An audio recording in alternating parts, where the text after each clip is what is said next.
I'm Brittany Umar, and welcome to the Nooner, where we always deserve our trips to Hawaii. Brandon Jacobs is so geared up for the Giants matchup with the Eagles that teammates have had to remind him that the game isn't until Sunday. Meanwhile, Donovan McNabb's teammates have had to remind him that if you win enough games in the regular season, you make the playoffs.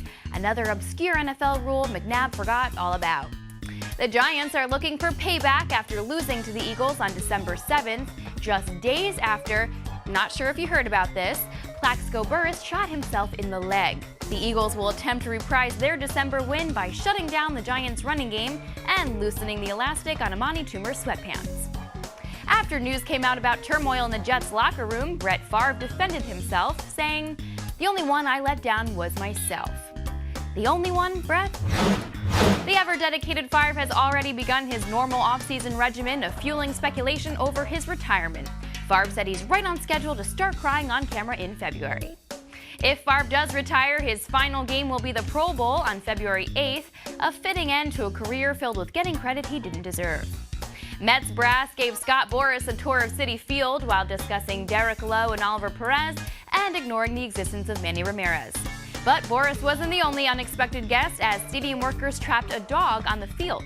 The pup was initially thought to be a stray, but it turned out Boras had just unleashed Cerberus the hellhound. Comedian and big Mets fan Kevin James stopped by the SNY studios yesterday to pimp his new movie and talk some New York sports.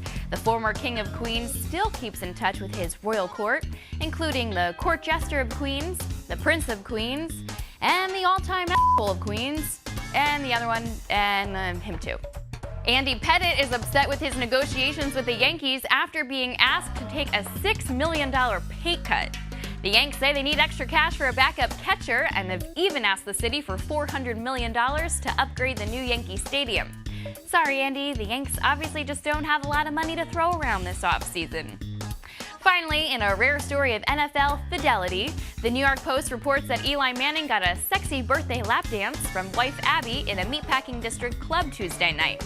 As far as we know, this is the first time sexy and Eli Manning have been used in the same sentence, but it may have been prompted by how much sexier Eli's lap dance was than the one Sean O'Hara gave David Deal.